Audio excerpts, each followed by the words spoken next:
All right, second section of chapter 8. Yesterday we looked at number lines. We practiced creating negative and positive whole numbers, and we also practiced identifying the 0.1s, 0.25s, and so on.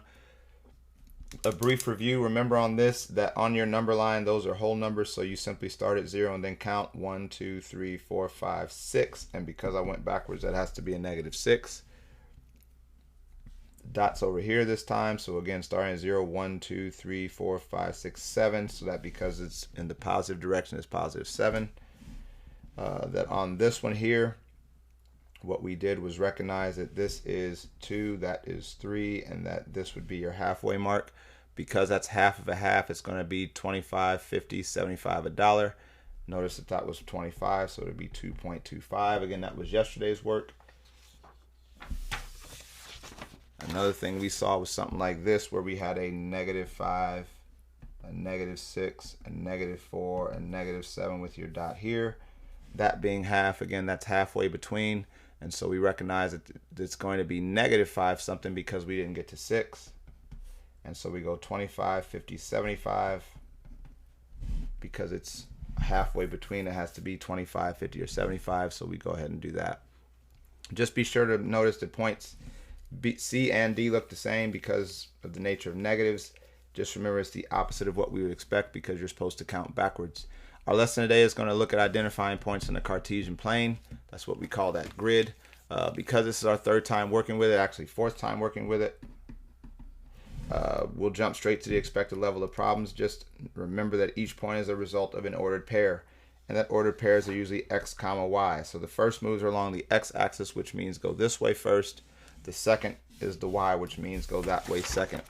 So identify the ordered pair being plotted. The first thing you want to do is figure out, starting from here, how far do I have to go left or right? Well, I have to go one step to the right, which means that my x value is 1.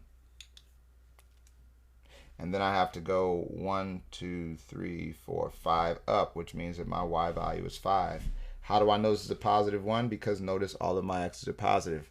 How do I know this is a +5? Because notice all my y values are positive. You can use those signs to help you usually because they have those marked.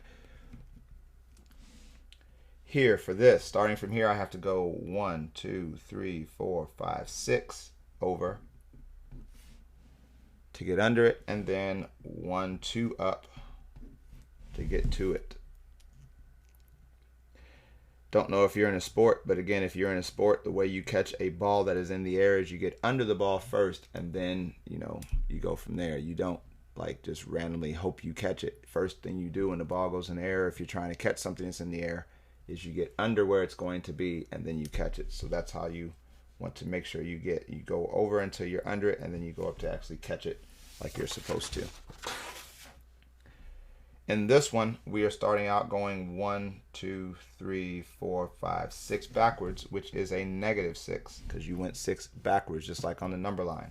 Then I went up 1, 2, 3, 4, 5. So -6, 5 should be my point.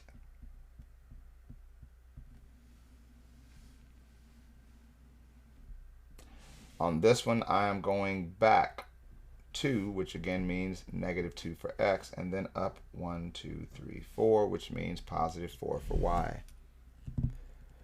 So again, this is something you learned a long time ago, but it's time that you start kind of mastering that skill because it's going to cause you a lot of issues if you don't.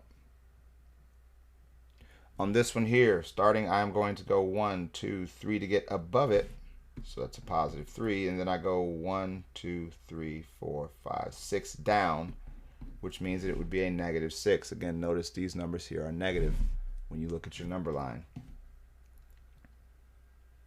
Similar type of problem. I go 1, 2, 3, 4 over, which would be a +4, and 1, 2, 3 down, which is a -3. And there we go. All right. 2 more real fast before we wrap it up. This gets into double negatives where you end up with 1, 2, 3, 4, 5, 6 backwards, which puts a -6, and then 1, 2, 3 down, which makes a -3, and that would be your ordered pair. Remember, you shouldn't be thinking about whether it's what the other number is while you're counting the first one. Just pick your first direction, whether it's positive or negative, write the number. Pick your second direction, write the number.